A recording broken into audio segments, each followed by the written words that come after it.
بله هنوز هم هنوز هم باز جملات هم از اون دری قدیم است. دری قدیم است بله. امیال ما جملات استعمال میشه کم من تا دمو مناطقش استعمال میشه به حساب. اینال زبان دری چیز صحبت میشد پس آن زبان عام شد و زبان فرق از در کجا پس آن به وجود آمد وقتی که هر دو زبان در زبان عربی در لغت عربی را به خود گرفت فرق از در اینجا شد. اما مستوفی در تاریخ ایران که یکی از نویسنده های بزرگ ایران است از نگاه که تاریخشان بسیار خوب تاریخ نشته کرده تاریخ قدیم ایران نشته کرده او از چیزای باستانی ایران وقتی که دین اسلام در ایران آمد از ایران زیاد دین اسلام ترانزیت تیر شد آمد دین اسلام باز در افغانستان محکم شد مرکز دین اسلام بعد از مکه معظمه و مدینه منوره و بغداد و سوریه و دمشق و بغداد پنجم منطقه‌ای که از نگاه اسلام محکم شد و مرکزیت پیدا کرد افغانستان بود. اینال زبان به این خاطر وقت دین اسلام از چون در ایران ترانزیت تیر شد یعنی مستحکم نشد در ایران در همیش در جنگ بودن تسلط عرب قبول نداشتن ایرانیان با او خاطر لغت قدیم خدا چنانچه که مستوفی در تاریخ خود نشته میکنه لغت قدیم خدا اینا امی تاریخی خدا چون کشور ایران یک کشور باستانی و لغت‌های قدیم خدا نام‌های قدیم خدا حفظ کردن امیال جملات بردن از دوران تاریخی بسیار در نام‌های خودشان اسمایشان در تخلصایشان زیادتر واس از افغانستان که است اینجا چون دین اسلام عربا دیدن که ما اینجا دین اسلام محکم نمیشه در وقت امویا 50,000 فامیل از ممالک عربی انتقال داده شدن در شمال افغانستان که باز اموجا در مقابل ابو مسلم خراسانی از امی خاندان تشکیل شد که در ضد خاندان امویا اقدام کردند. اینالی 50,000 خانواده که در اینجا آمد اینجا مرکز دین اسلام محکم شد از اینجا دین اسلام به طرف چین رفت از اینجا دین اسلام به طرف ماورانهر تاشکند و سمرقند و بخارا رفت از اینجا دین اسلام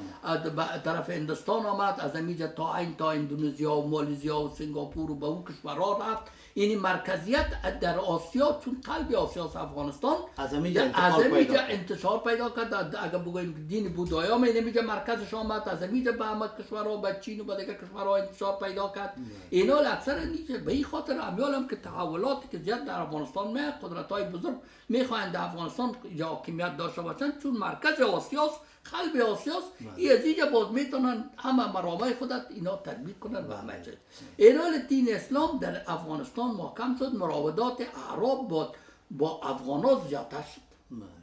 با اینجا به این خاطر لغت عربی را زبان دری زیاد به خود گرفت تقریبا اگر شما ببینید 70% لغت عربی در زبان دری شامل شده 30 الی 40% در زبان فارسی شامل است این تفاوت ها اصلا این نیست که ما شما فضل بانجان رومی میگیم و گرج فرنگی میگن یا یک چیز میگیم یک چیز تفاوتات در این نیست فرضاً معلم متعلم مامور مدیر رئیس ما مکتب میگیم و مدرسه میگن اینولی تفاوتایی که در الفاظ موجود است اونا همو باستان خدا تاریخ باستان خدا حفظ کردن کمتر لغت عربی را نسبت به ما گرفتن لغت عربی در زبان دری بسیار زیاد شامل شد شاعرها در اینجا به وجود آمد علما به وجود آمد دانشمندا در این زبان به وجود آمد که حالا در زمان سلطان محمود غزنوی 1000 سال پیش 400 شاعر در دربار سلطان محمود غزنوی بود این کل زبان دری بود همه چی بذار چرا عرب در اینجا بسیار عرب شاعرای عرب دانشمندای عرب علمای عرب همه که در اینجا وابسته به اینجا رفت آمد پیکردن اینجا مرکز کاروبارشان شد مرکز امپراتوریشان شد به این خاطر زیادتر لغت عربی را زبان دری به خود گرفت اوجه تفاوت ها فقط یه نمیست اگر نه زبان دری است که شما میگین که تفاوت بین زبان دری و فارسی به می خاطر زیادتر زبان لغت عربی را به خود گرفت باز دیگه ای که ایران زیادتر فرضاً با غرب که تماس گرفت با فرانسوی ها بسیار لغت فرانسوی در زبان فارسی است و در انگلیس ها در وقتی که در افغانستان تسلط پیدا کرد بعد از هندوستان بسیار لغت انگلیسی در در زبان دری شامل شد. باز از روسا که در پولی شما قرار گرفت زبان روسی آمد، زبان چینایی آمد. اینا هر کسی که در یک جای میخواله، ما شما در نروژ آمدیم زبان نروژی زبان ما شد. اینا اینمی زبان انتقال میکنه از یک جای به دیگه جای، اما کلتور و فرهنگ و رسم و رواج هر چیز انتقال میکنه، زبان هم میکنه. اینمی لهجه هم میکنه همه چیز. لیکن این زبان دری و فارسی فرقشان صرف در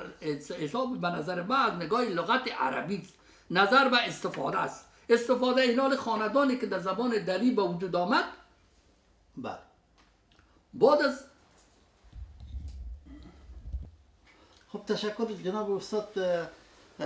در رابطه با زبان‌های دری و فارسی و پشتو و کلمه افغان شما نقطه نظر تاریخی صحبت‌های همه جانبه داشتین. خوب است که یک زبان تاجیکی از نقطه نظر تاریخی چه وقت به وجود آمده در این رابطه هم صحبت بکنین. با سوال دیگه است که باز خدمت شما راه خواهد کردیم. بفرمایید. زبان تاجیکی که به وجود آمد در چه وقت به وجود آمد؟ یک شخص به نام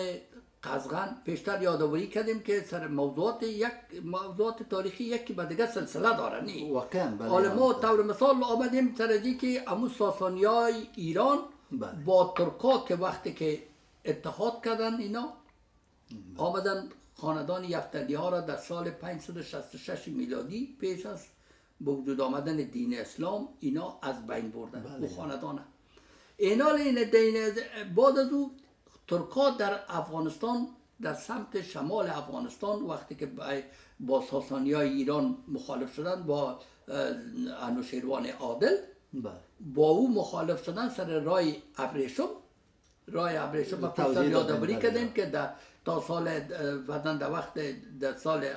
2000 رای ابریشم توسط چینا ساخته شد در اول میلادی و این رای ابریشم رایش می آمد از کاشغر چین داخل سمرقند و بخارا، بعد از داخل بلخ، از بلخ می آمد بامیان، از بامیان می آمد کابل، از کابل می رفت هندوستان و به هر طرف به ایران و به همه جای تیر می شد. لیکن او در انوشیروان عادل بازی را به خاطر منافع خود تجارتی ایران از سر چیز قسمت ها به تصرفش بود راسن آورد از رای افغانستان قطع کرد آورد سر ترکمنستان از طریق ترکمنستان داخل ایران ساخت. باز این ترکات سر ازی اعتراض کردن که از رای ابریشم خواهی ما را امتیاز بده، ما خود با شراکت این منطقه را گرفتیم. باز وا ندادن، بالاخره بین جنگی که در گرفت از بلخ تا بدخشان به دست همین ترکا افتاد. اینا لی ترکای همین قسمت به سی ولایت اینا تقسیم کردن از بلخ تا بدخشان. اینمی قسمت در سابق به نام ترکستان جنوبی یاد میشد. بعد از او باز می قندوز، شهر قندوز، ولایت قندوز مرکزش بالایسار امیال هم موجود است و بالایسار قندوز از ساخت ترکاست، اما ترکای همون زمان. باز وای پایتخت همین منطقه خود قندوز انتخاب کرد، ترکیه امروزی او قندوز انتخاب کردن. بعد از اون سلسله ترکا در افغانستان به وجود آمد، پیدا شد. یعنی همین سلطان محمود خاندان سبکتگین و در وقت سامانیا که روی کار آمد از همین خاندان ترکاست به می سلسله.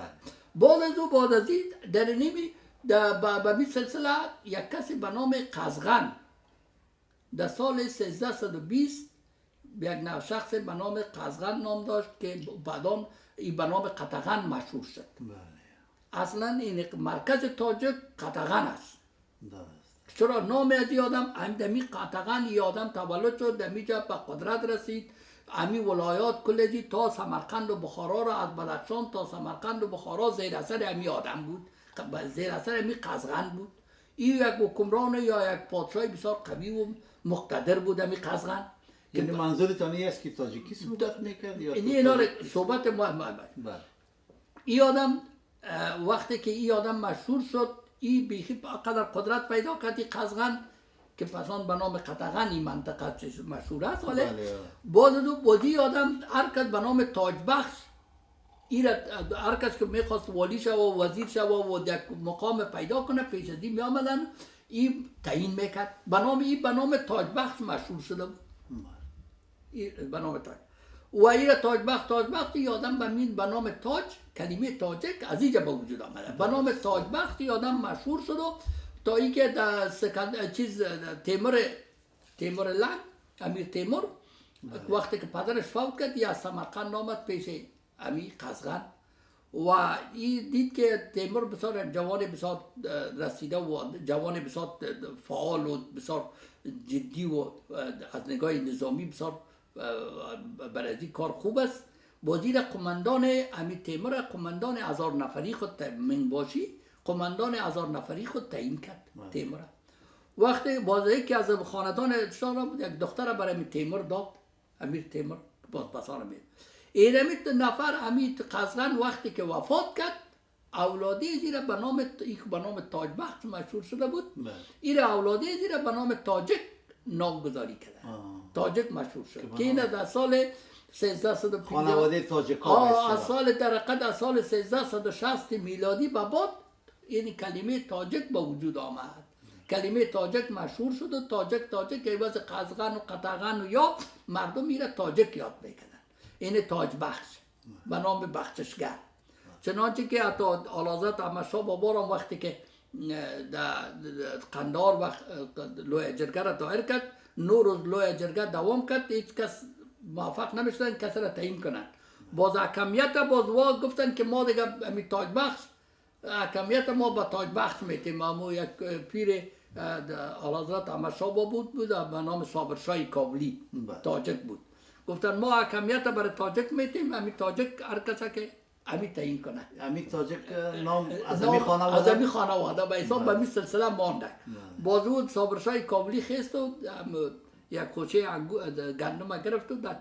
لنگی اعلیحضرت احمدشاه بابا ماند و دستش بلند کرد به حیث پادشاه افغانستان. این همیشه به این خاطر یک اتحاد ائتلاف بین تاجک و پشتون همیشه در افغانستان از زمان ابتدای افغانستان وجود داشته که تا به امروزه در حکومتایی که تشکیل شده همیشه اینا با هم ائتلاف داشتن، خصوصا زیادتر که با تاجک و پشتون با هم مخلوط شدن در زمان اعلیحضرت امان الله خان که دیدی را بسیار کوشش کرد. چرا که اعلیحضرت امان الله خان بسیار کوشش وقتی سلطنت گرفت، استقلال گرفت، برای کشور یک تحول جدید را در بسط منطقه به وجود آورد که باید افغانستان به رقم کشورهای با ترقی مثل ترکیه و مثل دیگر کشورها و یک کشور با ثبات و با ترقی و از هر نگاه ملت برسه. و این تحول را که آدم گذاشت و در قانون اساسی را اونا به وجود آورد، فرضاً لوی جرگه را و به میان آورد و چیز قانون اساسی و شورا را پارلمان و به میان آورد و قوانین در اون قوانین قضات و به وجود آورد، در هر رشته مکاتب تاسیس کرد و خدمات بسیار یک فرهنگ بسیار بزرگ را یا گذاشتن. با دیگه کوشش کردن که تبعیض از نگاه زبانی از نگاه قومی زیادتر که اعلیحضرت امان الله خان و پادشاهای افغانستان خدمت کردن سر تبعیض کار کردن، تبعیض کوشش کردن از بین ببرن. هیچ نوع تبعیض در زمان اعلیحضرت احمدشاه بابا هم نبود، در زمان اولادش هم نبود، در زمان امیر شیرعلی خان نبود، در زمان امیر دوست محمد خان نبود، در زمان پیشتر استاد گفتیم که یک سلسله مخالفت ها وجود داشت. منظورتان از این چی بوده که مخالفت ها موضوع مسئله قدرت طلبی بوده؟ قدرت طلبی مقصود موضوع اینا موضوعات کمه، یعنی زیادتر فرداً خصوصا در دوران اعلیحضرت ظاهر شاه و بسیار جامعه افغانستان یک جامعه بسیار مترقی رو به ترقی رفت، خصوصا دهه دموکراسی افغانستان یک دهه که هر افغان اگر از افغانستان است او دوره را قدر میکنه و برای افغانستان و این دوره تماما مخالفت های تبعیض‌ها را یا نه از بین بردن، حتی خاندان خود از قدرت پس کرد. اعلیحضرت احمدشاه بابا 5 صدراعظم بسیار مثل نور محمد اعتمادی، میوندوال و محمد ظاهر شاه محمد ظاهر شاه در وقت آخر گفتم، یعنی اینا در اصلی فرهنگ کار کردن که جامعه مخلوط شود. یک کسی